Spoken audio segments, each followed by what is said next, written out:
के अकोला पुलिस ने वो काम किया जिसकी जितनी तारीफ की जाए वो कम है। दो चोरों ने एक महिला का मंगलसूत्र उनकी गर्दन से छीन लिया। इसके बाद जो हुआ उसके बाद अकोला का हर चोर अब चोरी करने से पहले 100 बार सोचेगा। महिला घर के बाहर सफाई कर रही थी। उसी दौरान दो बाइक सवार आए। एक बाइक से उतरा, उसने महिला से कुछ बात की और बातों बातों में अचानक महिला की गर्दन से उसका मंगलसूत्र छीनकर फरार हो गया। अकोला पुलिस जानकारी मिलते ही एक्शन में आ गई। तब बाइक थी। इस बार पुलिस की गाड़ी घर के बाहर रुकी। पीड़ित महिला घर के बाहर ही थी। पुलिस वैन से दो लंगड़ाते हुए युवक उतरे। पुलिस ने उनके हाथों में चोरी वाला मंगलसूत्र सौंपा। चोरों ने गर्दन से चोरी मंगलसूत्र महिला के हाथों में सौंपा और आगे ऐसा ना करने की कसम खाई। वापस पुलिस जीप में बैठे और चले गए।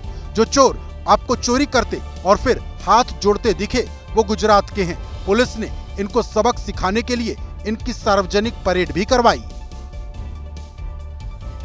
बटर के शौकीन लोगों को झटका देने वाली एक खबर महाराष्ट्र के ठाणे से आई है। अगर ब्रेड में बटर लगाकर आप खाते हैं, बच्चों को खिलाते हैं, इसके बिना आपका नाश्ता नहीं होता, तो फिर ये खबर देखिए और सावधान हो जाइए।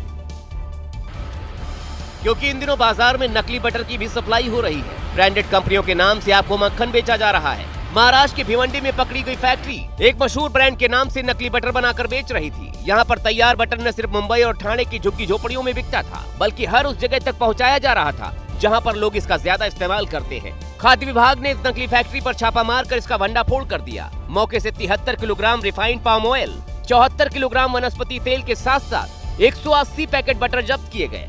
फैक्ट्री से 2 आरोपियों को भी गिरफ्तार किया गया। 100 और 500 ग्राम के मक्खन की पैकिंग देखकर असली और नकली की पहचान नहीं हो सकती। इसलिए अगर आप बटर खाने के शौकीन हैं, तो किसी भरोसेमंद दुकान या शहर में खुले बटर कंपनियों के स्टॉल से ही खरीदें।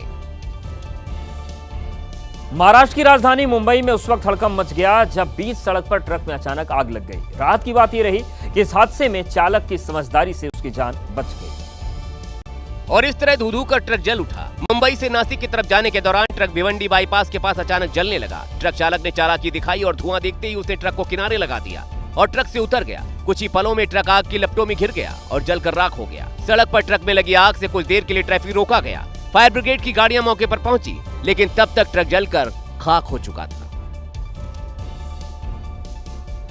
उत्तर प्रदेश के बुलंदशहर के सरकारी स्कूल के क्लासरूम में एक वीडियो सामने आया। इस वायरल वीडियो में टीचर क्लासरूम में चंपी करते हुए दिखाई दी। इस दौरान बच्चे क्लासरूम में मौजूद थे। इस चंपी में बड़े बड़े गुण। ये वाला गाना अगर भूल गए हो तो इन मैडम को देखकर याद कर लीजिए। चलती क्लासरूम में जिस टेबल पर टीचिंग का सामान होना चाहिए, वहाँ रखी है तेल की बड़ी सी शीशी, साथ में मोबाइल है। उस पर क्लासिकल सॉन्ग बज रहे हैं जिसका कनेक्शन सीधे मोबाइल टू स्पीकर है। मैडम को लगा चंपी करते करते कहीं गाना रुक न जाए, इसलिए संगीत प्रेमी मैडम ने स्पीकर में चार्जर लगा दिया। बिल्कुल मस्त माहौल में मैडम जी चंपी का आनंद ले रही थी। एक पल को तो लगा मैडम जी यहाँ बच्चों को चंपी सिखा रही हैं, लेकिन पता चला मैडम जी कर्तव्य भूलकर कुछ इस तरह से बच्चों का मार्गदर्शन कर रही हैं। बच्चे बैठे रहे, मैडम जी चंपी में मशगूल रही। क्या इसी बात के लिए सरकार इन्हें वेतन देती है? क्या ऐसे ही बनेंगे ये बच्चे भारत का भविष्य? वायरल वीडियो खुर्जा ब्लॉक क्षेत्र के प्राथमिक विद्यालय मुंडा खेड़ा का बताया जा रहा है। तमिलनाडु के थुथुकुडी में कोडाई उत्सव बड़ी धूमधाम के साथ मनाया गया। इस दौरान कोलाथुर गांव के भद्रकाली अम्मन मंदिर में बैलगाड़ी दौड़ का आयोजन हुआ। पहली बैलगाड़ी तेजी से निकली, पीछे दूसरी, फिर तीसरी। ऐसी कुल 85 बैलगाड़ियां इस रेस में दौड़ी। कोडाई उत्सव की इस ऐतिहासिक दौड़ को 3 श्रेणियों में बांटा गया: छोटे बैल, बड़े बैल और पुंचिट बैल। इस दौरान रेस में बैलगाड़ियों का उत्साह देखने लायक था। चालक अपनी बैलगाड़ियों के साथ एक दूसरे को पीछे छोड़ने की कोशिश करते दिखे। इस दौरान सड़क के दोनों ओर समर्थक भी जोश बढ़ाते नजर आए। इस रेस को जीतने वाले चालकों को भी पुरस्कार दिए गए।